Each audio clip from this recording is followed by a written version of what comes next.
The Rebbe began today's Farbrengen that today is Shabbos Parshas Teitzei, and the date is Yud Gimel Elul, 13 days in the month of Elul. For those who are familiar, he continued, with the calendar of Chabad, the date of 13 days of Elul marks the day that the Frierdiker Rebbe got married. Hagam, the Rebbe went on, that this is something which took place many, many years ago in a different country and a long time ago. Von deswegen, being that it's an Indian in Torah, the Rebbe referred to it also that at the wedding of the Frierdiker Rebbe, his father, the Rebbe Rashab, said at that time a very famous maimer, which that maimer is known as the maimer of Samach to Samach. And that was, at that occasion, where the maimer of Samach to Samach was said by the Rebbe Rashab. But being that it's an Indian that has a shaykhus to Torah, the wedding of the Frierdiker Rebbe, like Bichlal, any Indian of marriage, any Indian of Nisuyin, the Rebbe continued. As explained in Chassidus, Nisuyin is an example of Ein Sof, as Ein Sof stands here Lamata, because this is the whole idea of Nisuyin, is to create a hemshach, an Ein Sof, an Indian of children to come, and Deiris to come, which is an Indian of Ein Sof. And in general, any Indian in Torah is also an Indian of Ein Sof. As the Rebbe explained, we find Beis HaMikdash, we find the Mishkan and the Beis HaMikdash, we find the Gemara tells us, Chazal tell us, Makoim Orain Eine Min Amida. Chazal tell us something very strange, that the size of the Orain, Eine Min Amida, did not take up any place. What's the pshat? On one hand, we find that the Orain had to be constructed and was detailed exactly what the size of the Orain should be. As we read in the Torah tells us exactly how high the Orain should be, how deep the Orain should be, how wide the Orain should be, and so forth. However, at the same time, we find that the Gemara tells us that the Orain, and what was in the Orain had in itself the luchos. So at the same time, we find that the Gemara tells us that the Orain did not take up any space.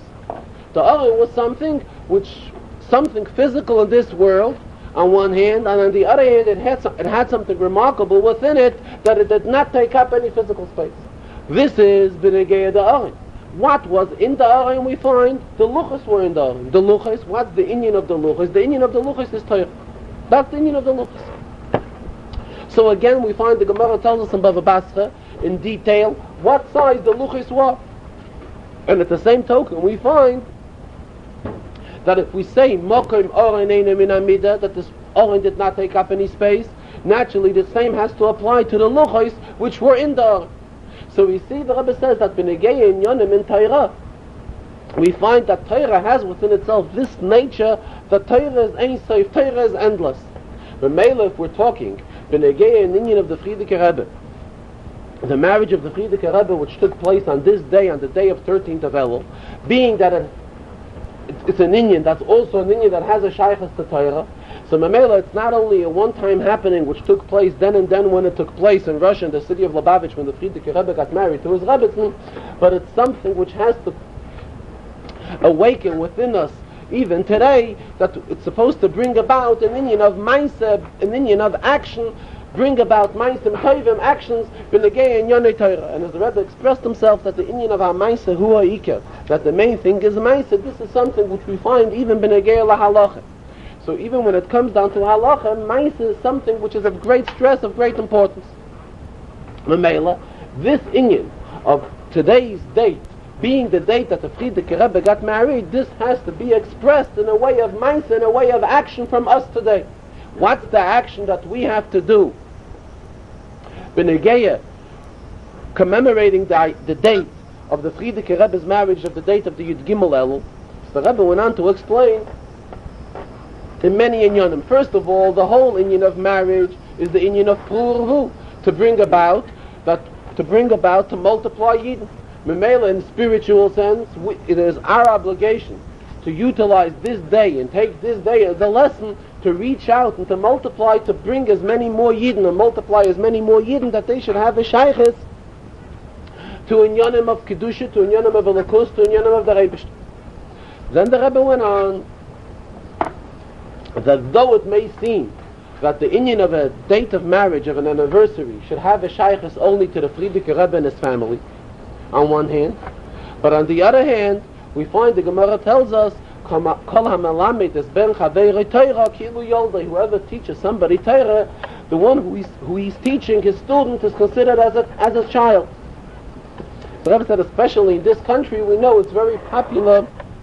We know that the concept of adoption is very much known, and it's to such an extent that love and affection is shown, and it goes even to such an extent for Negei inheritance, also for Negei Yerusha. An adopted child will inherit from people that adopted him as well. The Mela the Rebbe says, in the sense of Kol HaMalamed is Ben Chaveirei Torah Kilu Yolda, in the Ruchnistic sense, we all have a shaykhus to the Frierdiker Rebbe. Why? Because we are learning from his Torahs, and he is teaching us his Torahs. And especially, it falls out to be Pashas Teitzei.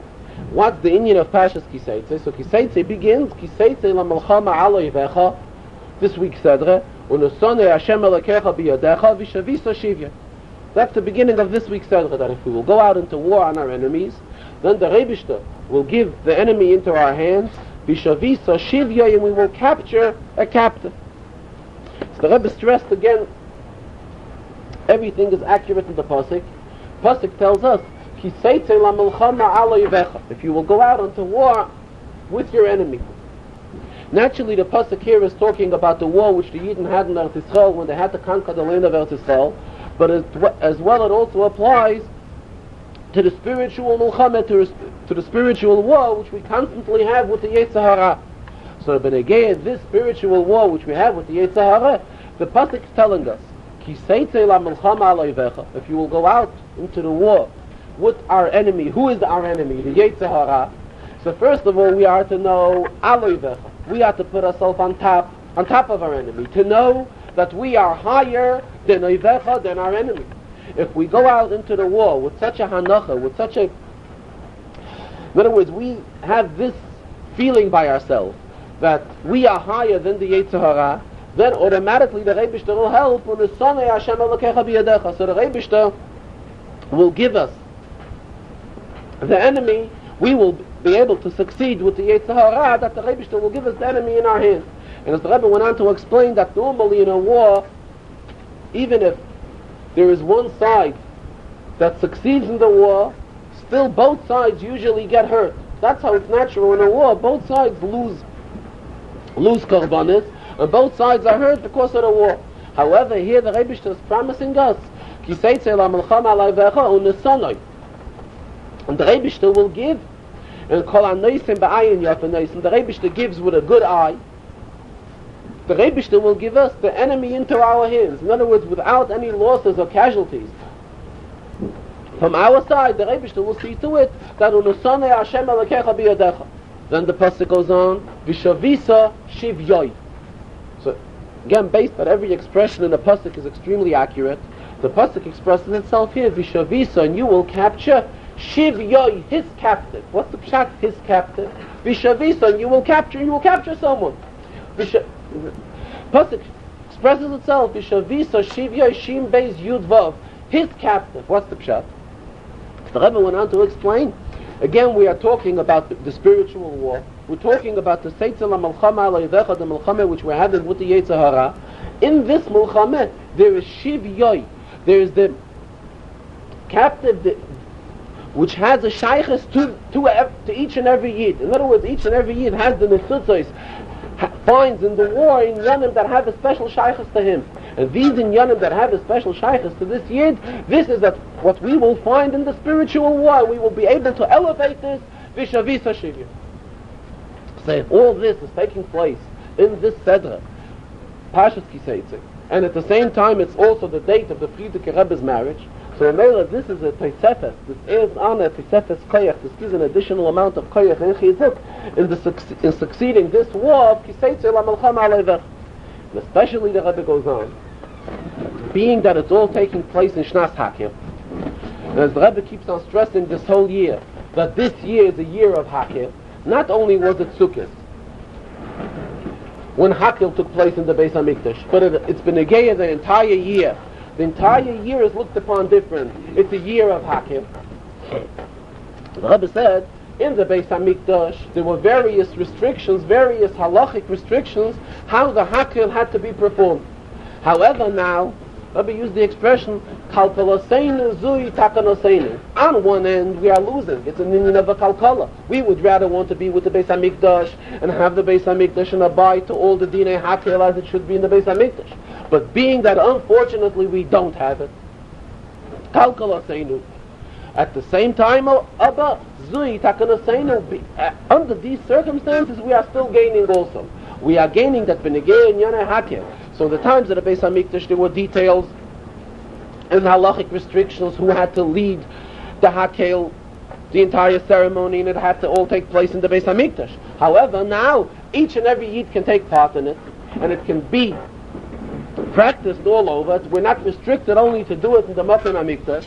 So Mamela, the idea of Hakel, which shows an idea of unity, an idea of Achdus, and an idea of reaching out to each and every Yid, this is what this entire year stands for. Mela, now that all these inyanim are together, it is Pashas Ki Teitzei, which is a suitable time when a Yid succeeds in his Mulchama with the Chazarah. At the same time, it is also Shnas Hakel, and together with the Shnas Hakel, it is the day of Yud Gimel Elul, which this is the day when the Frierdiker Rebbe's wedding took place. And all these are inyanim in Torah and inyanim of that bring about inyanim in Ein Sof, unlimited inyanim, like any inyan in Torah is endless. The same thing, these inyanim as well. So what is our lesson? What do we have to derive from all this? And how does all this have to affect us? The lesson from all this is, as the Rebbe keeps on stressing, HaMaisa Hu Ha'ikar. The main thing is Maisa. It is not sufficient that it should be spoken about or discussed. It has to be brought down into an action. And what type of an action? Into an action of reaching out to as many Yidden as possible and bringing them close to the Rebishter and to familiarize them with Torah and Yiddishkeit. Then the Rebbe went on, as usual, saying a Maimah in the format of a Sikha, and then the Rebbe went to explain Pirkei Avos and Rashi and Chumash. In this week's Seder, and as well, the Rebbe discussed a hemshech to the Rashi in last week's Seder.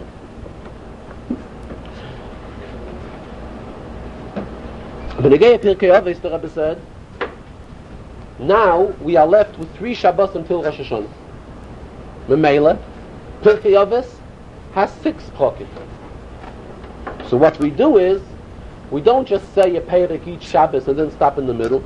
The idea behind it is that Pirkei Avos has to be completed. It's an inyan that has to be completed Masechtas Avos. So Memela, now, for the remainder of the year, we're going to be saying 2 prokim on every Shabbos. The Emes, the Rebbe said, the idea of Pirkei Avos, it's broken up into 6 prokim, as it is mentioned last week, because mainly it's geared for the 6 weeks between Pesach and Shavuos. Between Pesach and Shavuos we have 6 Shabbosim, so that Pirkei Avos is also the same way, 6 prokim in Avos. However, the Rebbe said, it dawned on him, he says he hasn't found it in Sfarim, but the idea of Pirkei Avos also has a shaykhs, being that it's 6 prokim, it has a shaykhs to the inyanim which are discussed in the Chassidus. The negay is 6 midos, which are the major midas, is an inyan of 6 midas. Remember, it lends itself to say that the first Perek has a shaykhs to midas HaChesed, the second Perek has a shaykhs to midas HaGvura, and the Rebbe said if we will really look, we will find that the inyanim that are discussed in the first Perek Taka have a shaykhs to Chesed, as well as the inyanim in the second Perek have a shaykhs to Gvura. However, being that in Kedusha everything has to be behiskalulos, in other words, we cannot have in Kedusha Chesed only. Chesed has to come with a blend of Gvura. As well, Gevura al pi Torah al pi Kedusha has to come with a blend of Chesed. So Memela in the Prakim as well, we will also find, if the Perek, for example, Perek Aleph, which is in Yonei Chesed, we will also find in Yonim that have a Shaykhs to Gevura, and so on. Being that both of these Prakim are said today, they are said, the Rebbe said, as one Hemshech. And Memela, we do not have to say, after the first Perek Reb Chananya ben Akasha, and begin the second Perek with a Kol Yisrael again, and conclude with Reb Chananya ben Akashya, it is said as one. So with the Kol Yisrael, which is said at the beginning of Perek Aleph, is enough that we don't have to say another one at the beginning of Perek Beis. We are not mapsik with Reb Chananya ben Akashya after learning Perek Aleph. However, we say Reb Chananya ben Akashya when at the end of Perek Beis. The Rebbe said the question really is, he's really reluctant, what should he tie choice? Should we tie choice in the Inyan in the Perek Aleph? Should we tie choice in the Inyan in Perek Beis? What should we do today? The Rebbe said the best idea would be, he will find something to tie together both pockets. The Rebbe said, let us look at the beginning of the first Perek, which begins with Moshe Kibel Torah Messina, and we will go to the end of the second Perek, because all of this is one in. First, let us look at the end of the second Perek. The very last words of the second Perek, Perek Sheni, Vida, you shall know, Shematan Scharim Shel Tzadikim La'asid Lovin. When are Tzadikim rewarded with schar for all their goods, for all the good deeds they have done on this world, they will be rewarded in the world to come. Obviously, this is neged halacha. Why? Halacha tells us if one has worked for you, if you have a worker working for you, you're supposed to pay him on that same day. On the day that he's worked, that's when you're supposed to pay him. Memela, the Rebishter, so to speak, is all, in a sense, it's like he's rewarding us, he's compensating the tzaddikim, so let him compensate them right away. What's the pshat? He's compensating them, la'asid loveh. Why la'asid loveh? Let him compensate them in this world. Why in the world to come? The Rebishter fears the toch, oichet al pi halacha. So Memela, according to halacha, if there's an inyan of biyoymei titei scharai, on the day of work, you're supposed to pay the worker. As it goes, in other words, you're not allowed to extend and pay a worker, hold back his pay without any reason. So the question is, why is the Rebishter holding back the pay, and he's matan scharim shel tzadikim, he's first giving them lots of love. To explain this, the Rebbe says, let us go back to the beginning of Perek Aleph. How does Perek Aleph begin? Famous beginning of Pirkei Avos. Moshe kibel Torah Messina. That Moshe acquired the Torah from Sinai. And whom did he give it over to? V'sarah li Yeshua, Yeshua l'skenim, l'skenim l'neviim, l'neviim l'schul l'anshei knesset agdolim. What's the pshat? Pshat is that Moshe Rabbeinu got the Torah. Not just that the Mishnah is telling us a historic way how the Torah went down from generation to generation. Pshat is the Mishnah is telling us how the Torah reached each and every one of us. Moshe was the one that received the Torah, and from Moshe it went, Moshe kibel Torah, Masarah li Yeshua, Skenim l'neviim, as it went down, and they in turn gave it to the Anshei Knesset Agdola. And now that we have Torah from Anshei Knesset Agdola. In other words, the Mishnah is out to explain the shaykhs how every Yid received his Torah. How did every Yid receive Torah? Through Moshe Rabbeinu. And you all know, the Alter Rebbe explains us in Tanya, based on the pasuk,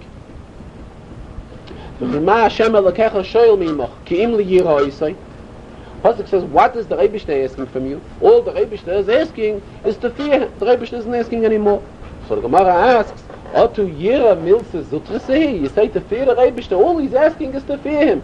To fear him is not so easy. Otu yira milse zutrasehi. Is yira something that minute, that small? It's something pretty hard. One should be able to bring himself up into a madrega of properly fearing of Hashem. So the Gemara responds, Ein, yes. Lagabe Moshe milse zutrasehi. If we're talking b'negei Moshe Rabbeinu, it is considered something very minute. Because Moshe Rabbeinu is in a very high madrega.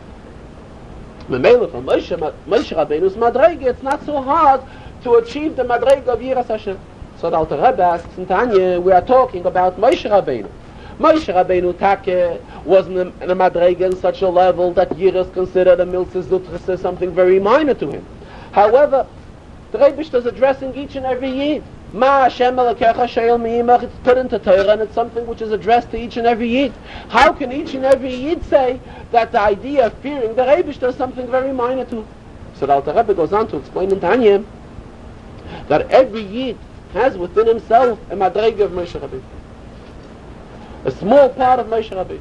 And Benegeya, this madrega of Moshe Rabbeinu, which is within each and every Yid, the Alter Rebbe says, for this madrega, Yira is takenat, Yira is a milsas utfasik.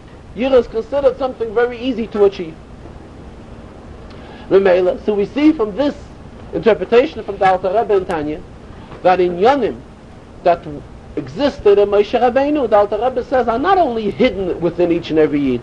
Each and every Yid has begoli these in Yonim to such an extent that the Rebbe can go ahead and demand from Yidden, Va'ata Yisrael, Ma Hashem Elokecha Shoyel Mimach Ki'im L'Yira. He said the Rebbe is only demanding something very minor, something that we shall, only the fact that we shall fear him, and the fact that this was said to Moshe Rabbeinu, it still implies to each and every Yid. Why? Because every Yid has a level, has a pchina Moshe Rabbeinu within himself.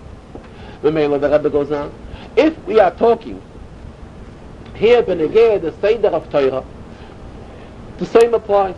Moshe Kibbel Torah Messina. Moshe in his great Madrega was Mekabel Torah Messina. I'm Yisara Yeshua, Yeshua Leskenim, Leskenim Levim, as the whole Arichas in the Mishnah, and then they turned it over to the Anshe Knesset Avdeilah, and they in turn gave it down to us. B'meila kommt the choice that we are getting Torah from the Madrega of Moshe Rabbeinu. Each and every Yid, just like the Alter Rebbe is explaining, B'negei Yira, that each and every Yid has a pchina of Moshe Rabbeinu within himself. The very same applies, the Rebbe says, B'negei Torah as well. So B'meila, when it comes to Torah, Yidden standing is such a high Madrega that Matan Schoram Shel Tzadikim is lost at law. The Mishnah is telling us at the end of Perek Beis. Why? Because here another halacha comes in. True, there is a halacha of B'yoymei Titei Schorai, that you're supposed to pay your worker. If you had an employee working for you, and you have to pay him, so you're supposed to pay him at the end of the day. That's the halacha. However, if he made up with you that he doesn't want to be paid at the end of the day, he makes up with you, he wants to be paid at a later time, whenever he makes up. Here the halacha of B'yoymei Titei Schorai falls away.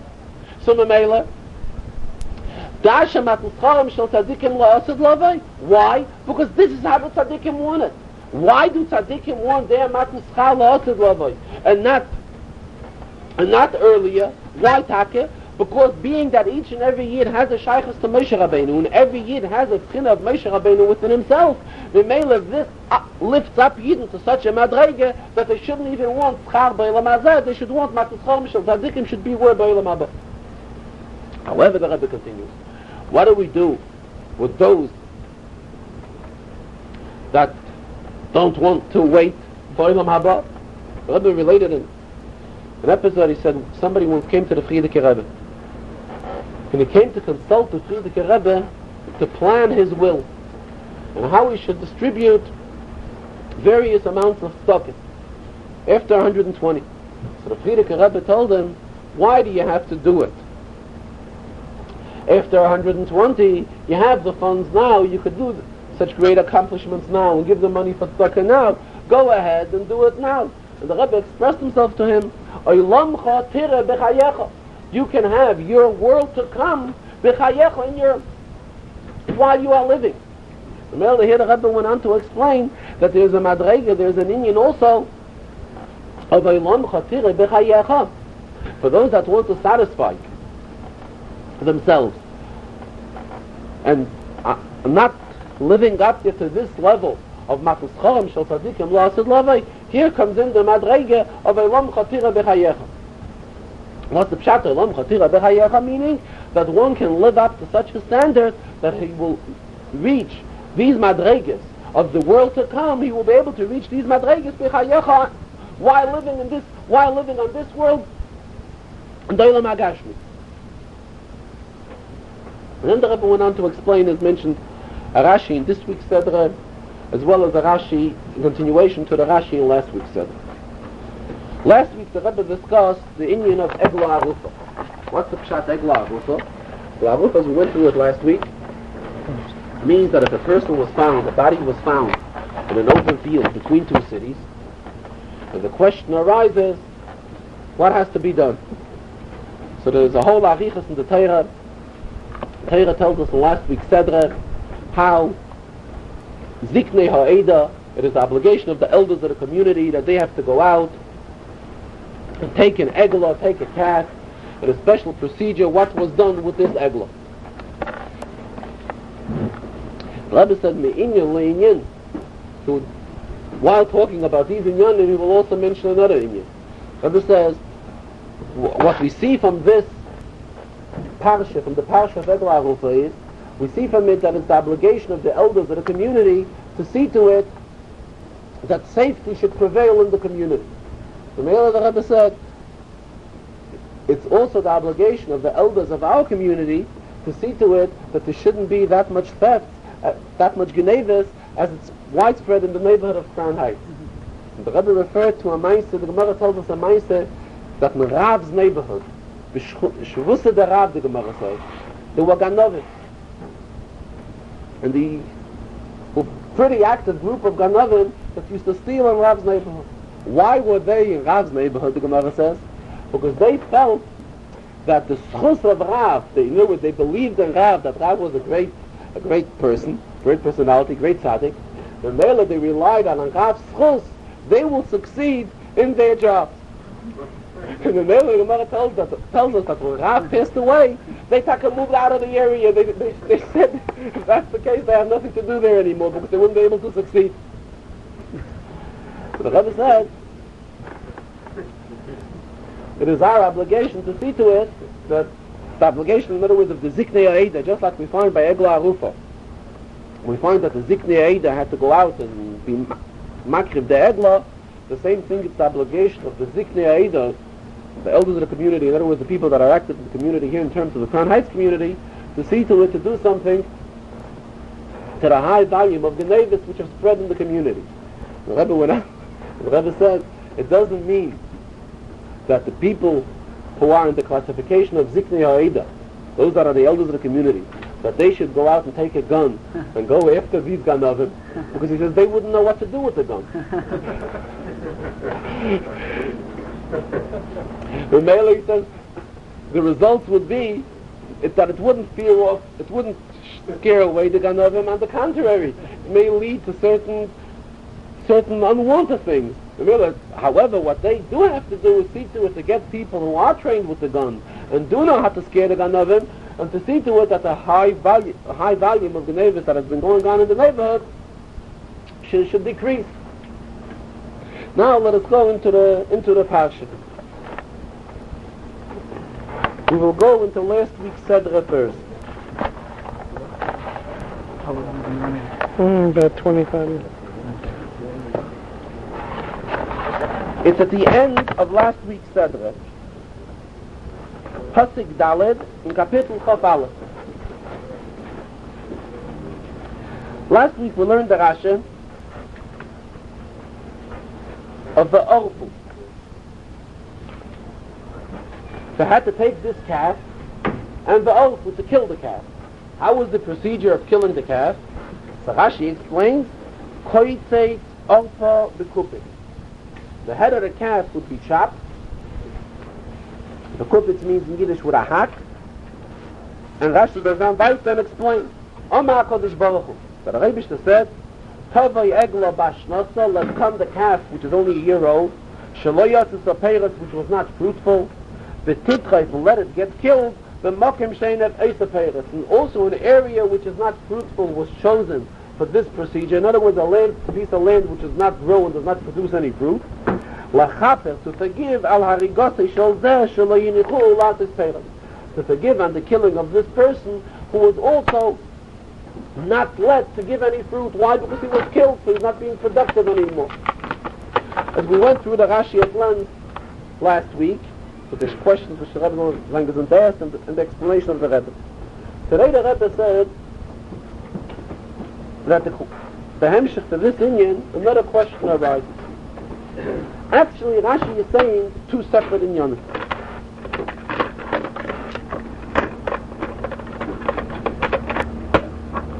First thing Rashi is saying is Rashi is interpreting the words ba'of.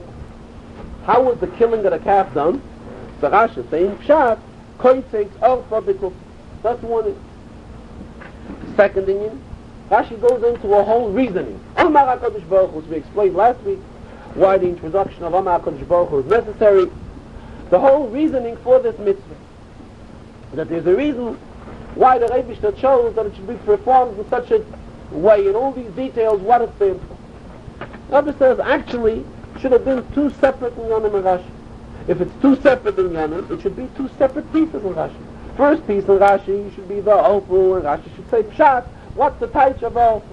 Then Rashi should go on and make a new Dibur HaMaskil, a new beginning, and Rashi should explain this reason for the mitzvah based on Amar HaKadosh Baruch Hu. And we see that Rashi is not doing it. Rashi is making one long thing of it, saying first the Teitzei of Ofu, and then going into the reason of the mitzvah on Amar HaKadosh Baruch Hu. A similar inyan to this we find in Parashas Boy. In Parashas Boy, the end of the Sedra as well, we find the expression V'chol petach hamoyer tifte b'seh, where the pasuk is telling us about the firstborn hamoyer. V'im loy tifte, and if you have not, if you did not lay zois the petach hamoyer, the pasuk tells us v'arafte, you shall kill him. You shall kill the hamoyer. What type of killing? Similar to the same way as the calf is killed here. And Rashi there, Taka explains it. Rashi there says on Va'araftoi, that is in Parashas Boy, Kapitel Yud Gimel, Pasuk Yud Gimel, Rashi says, Oyosoi bekupitz ma'achayra, v'herga. Rashi gives the same reason, the same interpretation, that the head of the chamoyer is chopped, bekupitz with a hack, and Rashi also gives an interpretation why. Who hifsid mamayne shal koyin, lafikach yafsid mamayne. This person made the koyin lose money. Why? Because this bechoyer, he should have given away to the koyin. Being that he didn't do it, so the Torah is punishing him. He didn't redeem. Yafsid mamayne, he should lose his own money. So we see already that the Torah is bringing the word of V'araftoi, and Rashi is teaching V'araftoi what type of misa this V'araftoi is. So why is it that when it comes to Parshas Kisei, to Parshas Shoftim, and we have again the Inyan of Egla Arufa, and the word Va'ofu is used, Rashi has to touch up again. We know the Klal and Rashi, that once a word is explained in the Torah, Rashi does not have to go over it again. So if in Parshas Boy, we were already taught what the meaning of V'arafta is, why is it that when it comes in Parshas Shoftim, Rashi again has to touch up the word of Va'ofu? The Rebbe went on to explain, as the Rebbe's interpretation in Rashi, that it has to satisfy the Ben Chumash Lamikra, the 5-year-old child who is learning Chumash. A 5-year-old child who is learning Chumash looks obviously at this whole Inyan of the Araftai, the way of killing through Arifa, which is chopping the head with a hack. This is an Achzorius, obviously. Obviously, it's something which is extremely the opposite of being courteous. Far, far from it. So the child is wondering, how comes in the Torah is a Torah chesed, why do we find in the Torah that the Torah tells us that we should go ahead to this chamayr and kill the chamayr in such a way of the arafta? Child knows there's a meaning of shrita, the Rebbe says. However, shrita is much edler. It's not a meaning of chopping the head with a hack. Shrita is with a thin sakin. And in fact, as the child knows that in a short while from now he'll be going to Kaparas, and going to Shlok Kaparas, usually the child sees the procedure of Shrit. So it's not an Indian of Achzori. However, when we're talking about Arifa, this way the Torah portrays here V'araftoi. And Rashi explains in Parshas Boy what it means. Obviously, it's an Indian of a Shtark Achzori. It's an Indian which a child is very stunned. Why is it that the Torah tells us to do something this way? So in Parashas Boy, Rashi gives an explanation. Why? Because if this person was so unfair to the Kohen, and he was mafsid mamayne shel Kohen, and he didn't want to redeem the Kohen, so the Torah is telling us, yafsid mamayne, he deserves that his money should also be lost.